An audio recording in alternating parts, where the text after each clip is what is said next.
Las personas deben saber que las enfermedades mentales son reales y que existen formas y tratamientos en donde pueden buscar ayuda temprana. Todos debemos ser conscientes que cualquiera puede padecerlas en algún momento de su vida, pero que son tratables y por lo tanto es necesario buscar ayuda desde antes que se desarrolle la enfermedad. ¿Qué es prevención? Es un conjunto de acciones que tienen por objeto identificar, controlar, reducir o eliminar los riesgos derivados de la organización del trabajo que pueden afectar la salud individual y colectiva en lugares de trabajo, con el fin de evitar que ocurran los accidentes laborales o enfermedades profesionales u ocasionen mayores daños o secuelas en los trabajadores. En conclusión, es detectar, evitar, controlar, minimizar o eliminar los efectos y las consecuencias de los accidentes de trabajo y las personas profesionales. La prevención en la salud mental está dirigida a minimizar los factores de riesgo y consolidar los factores protectores útiles a lo largo de la vida. Con esto se pueden modificar procesos que contribuyen a desarrollar o agudizar las enfermedades mentales. En términos generales, el tratamiento psicológico a veces se llama psicoterapia o terapia de conversación. Los tratamientos psicológicos son útiles para las personas de todas las edades, incluidos los niños. Prevención primaria, secundaria y terciaria. La Organización Mundial de la Salud, o OMS, define 3 niveles de prevención como objetivo de la medicina del trabajo: prevención primaria, secundaria y terciaria, que suponen técnicas y objetivos diferentes, al unir el criterio del conjunto salud-enfermedad, según sea el estado de salud del individuo, grupo o comunidad a las que estén dirigidas. A la hora de la prevención de cualquier enfermedad se habla de la primaria: evita la adquisición de la enfermedad, vacunación, eliminación y control de riesgos ambientales, educación sanitaria, etc. La secundaria va encaminada a detectar la enfermedad en estados precoces en los que el establecimiento de medidas adecuadas puede impedir su progresión. Y la terciaria comprende aquellas medidas dirigidas al tratamiento y la rehabilitación de una enfermedad para ralentizar su progresión y con ello la aparición o el agravamiento de complicaciones e invalidades e intentando mejorar la calidad de vida de los pacientes. Se habla en ocasiones de prevención cuaternaria, que tiene que ver con las recaídas. Técnicas de prevención primaria. Estas técnicas actúan suprimiendo los factores desfavorables antes de que se genere la enfermedad o el accidente. Actúan de distintas maneras. Eliminan los factores ambientales de riesgo por medio del saneamiento del medio ambiente. Protegen al organismo frente a enfermedades y accidentes. Educan en la salud y crean hábitos saludables. Por lo tanto, estas técnicas equivalen a la promoción de la salud, la prevención de la enfermedad y las técnicas de PRL: seguridad laboral, higiene industrial, ergonomía y medicina del trabajo. La prevención primaria tiene como objetivo el disminuir la probabilidad de que ocurran las enfermedades y afecciones. Desde el punto de vista epidemiológico, trata de reducir su incidencia. Las medidas de prevención primaria actúan en el periodo prepatogénico del curso natural de la enfermedad, antes del comienzo biológico, es decir, antes de que la interacción de los agentes y o factores de riesgo en el sujeto den lugar a la producción de la enfermedad. 2 tipos de prevención primaria. Dentro de las actividades de prevención primaria distinguimos 2 tipos: las de protección de salud, que protegen la salud actuando sobre el medio ambiente; las de promoción de la salud y prevención de la enfermedad, actuando sobre las propias personas, promoviendo la salud y la prevención de la enfermedad. Técnicas de prevención secundaria. Abordan la enfermedad en fase incipiente, aún en fase reversible, por medio del diagnóstico precoz. Equivalen a la vigilancia de la salud, una de las actividades de la medicina del trabajo. La prevención secundaria interviene cuando se inicia la enfermedad. En este caso, la única posibilidad preventiva es la interrupción o ralentización del proceso de la afección mediante la detección y tratamiento precoz, con el objetivo de facilitar la curación y evitar el paso a la cronificación y a la aparición de deficiencias, discapacidades y minusvalías. En este sentido, el objetivo de la prevención secundaria es que el diagnóstico y tratamiento precoz mejoren el pronóstico de control de las enfermedades. Técnicas de prevención terciaria. Elimina los efectos de las secuelas de la enfermedad cuando ya se ha desarrollado. Equivale a las áreas asistenciales de la medicina del trabajo: traumatología laboral, dermatología laboral, oftalmología laboral y la rehabilitación. La prevención terciaria interviene cuando se ha instaurado la enfermedad, cuando las lesiones patológicas son irreversibles y la enfermedad está arraigada y ha pasado a la cronificación. Independientemente de que hayan aparecido o no secuelas, es donde interviene la prevención terciaria. Su objetivo es hacer más lento el curso de la enfermedad, atenuar las incapacidades existentes y reinsertar al enfermo o lesionado en las mejores condiciones de su vida social y laboral. Diversidad del cliente-paciente y los tratamientos sugeridos. La psicología, la sociología y la antropología han formulado diversas definiciones de cultura, dado que las personas sostienen diversos puntos de vista de sí mismas y de su entorno, en base a las construcciones culturales que existen en una sociedad dada.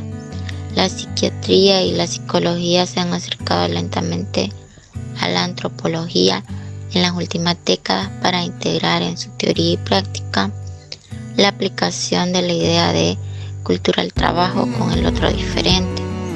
La cultura hasta fechas muy recientes no ha sido concebida como un aspecto inherente al ser humano. Se le ha observado como separada de la naturaleza, lo que es falso. Los seres humanos somos seres biológicos, familiares y culturales. El divorcio entre las ciencias naturales y biológicas y las ciencias culturales proviene especialmente del modelo cartesiano, modelo racionalista que plantea que el mundo físico está separado del mundo cognitivo, dando lugar a una visión dualista del mundo. Por ejemplo, cuerpo-mente, naturaleza-cultura, individuo-sociedad, lo que enfatiza la fragmentación en el estudio del hombre en este caso, entre las ciencias culturales y las ciencias naturales. Hoy hemos logrado conectar nuevamente los dos hemisferios cerebrales que permiten hacer compatibles e interactuantes las antiguas contradicciones del dualismo cartesiano, que aparecían como irresolubles. Hoy nadie puede hablar en términos o conceptos estancos como biología, cultura. Precisamente el sociólogo Pierre Bourdieu plantea que todos los sistemas se solapan interactuando y se constituye cada uno tomando algo del otro a través de la práctica social. Género y tratamiento. Existen diferencias de género importantes en la prevalencia de muchos trastornos psicológicos. En parte, eso se debe a que tradicionalmente las mujeres han estado más dispuestas que los hombres a admitir que tienen problemas psicológicos y que necesitan ayuda para resolverlos, y a que la psicoterapia es más aceptada socialmente para las mujeres que para los hombres. Sin embargo, ha aumentado el número de hombres dispuestos a buscar psicoterapia y asesoría. El género juega un papel primordial en la construcción de cualquiera de nosotros, por lo que en terapia será inseparable del proceso terapéutico, los objetivos y la efectividad de la misma. No será una decisión de la terapeuta o el terapeuta si el género juega o no un papel importante. En todo caso, se dará cuenta de que el género construye ciertas realidades tanto en quien consulta como en quien está dando terapia. Sin embargo, tener una postura de género en terapia no quiere decir que la o el terapeuta debe aliarse con la mujer o con su problemática. Más bien quiere decir que dentro del análisis de la problemática y las soluciones o construcciones que lleven al cambio, deberá observar y tomar en cuenta las relaciones jerárquicas, los sistemas de creencias o las ideas establecidas que llevan al conflicto que pueden estar presentes en cualquiera de los miembros de una pareja. Considerando lo anterior, las y los terapeutas tenemos un gran reto, puesto que debemos considerar tres aspectos de forma simultánea. Por una parte, debemos mirar hacia el pasado para tener memoria y conciencia histórica de las connotaciones sociales del problema. Considerar las particularidades de quien nos consulta, ya que es el experto de su propia historia y constructor de su cambio. Y por último, debemos hacer introspección para poder auto-observarnos como terapeutas y reconocer de qué forma nuestra cultura, nuestros sistemas de creencia o nuestra experiencia personal podría influir en el proceso de terapia. La cultura y tratamiento. La cultura del cliente es otra de las piedras angulares de los tratamientos psicológicos. La adaptación cultural de los tratamientos psicológicos hace referencia a modificaciones sistemáticas de un tratamiento basado en la evidencia o un protocolo de intervención que considera el lenguaje, la cultura y el contexto, de modo que sea compatible con los valores, significados y patronos culturales del cliente.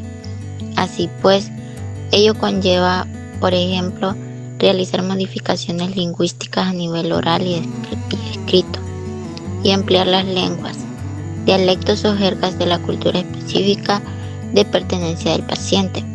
También supone llevar a cabo adaptaciones en el contenido de los tratamientos, en función de las costumbres o valores culturales del cliente.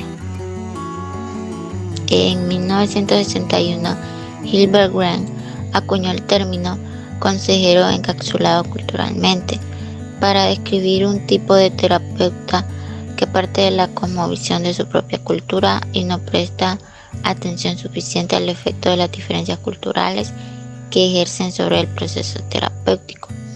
En el año 2003, la APA publicó una política de práctica psicológica para los psicólogos que se dedican a la educación, la formación de psicólogos, la investigación y la práctica clínica. Se enfatizaron tres aspectos importantes para la competencia cultural de los psicoterapeutas: el conocimiento cultural, la conciencia cultural y las habilidades culturales. En la actualidad, se ha obtenido suficiente evidencia empírica para concluir que los tratamientos psicológicos son más efectivos cuando se alinean con la cultura del cliente y cuando el terapeuta muestra competencia multicultural. Cuando hablamos de terapia psicológica o psicoterapia, nos referimos a una relación profesional entre psicólogo y cliente. El objetivo es que a través de la conversación y junto al acompañamiento profesional puedes reconocer y comprender cuáles son los asuntos vitales que te llevan a la tristeza, a la ira, al abandono, a la adicción, a la apatía. Con frecuencia la conversación se dirige a un asunto concreto que se trabaja en profundidad si el profesional considera que es un tema importante en la vida actual del paciente. A continuación daré a conocer algunos aspectos importantes a la hora de hacer una terapia. Hay que tomar en cuenta lo que sería evaluar antes de intervenir. Es importantísimo que el profesional psicólogo o psicóloga que vaya a realizar la terapia contigo realice en primer lugar una evaluación. En ella tratará de conocer aspectos relevantes de la historia de tu vida y de tu funcionamiento actual en el marco del motivo con el que acuda a terapia. Es un aspecto fundamental, ya que determinadas intervenciones pueden agravar un problema o situación, por lo que es importante saber datos relevantes, revisar el tablero antes de empezar a mover las fichas. En este paso se supone un acto de respeto hacia la historia de la persona que tenemos delante y puede ser más o menos extenso dependiendo de la complejidad de la situación. Una buena evaluación constituye los cimientos de de una adecuada intervención.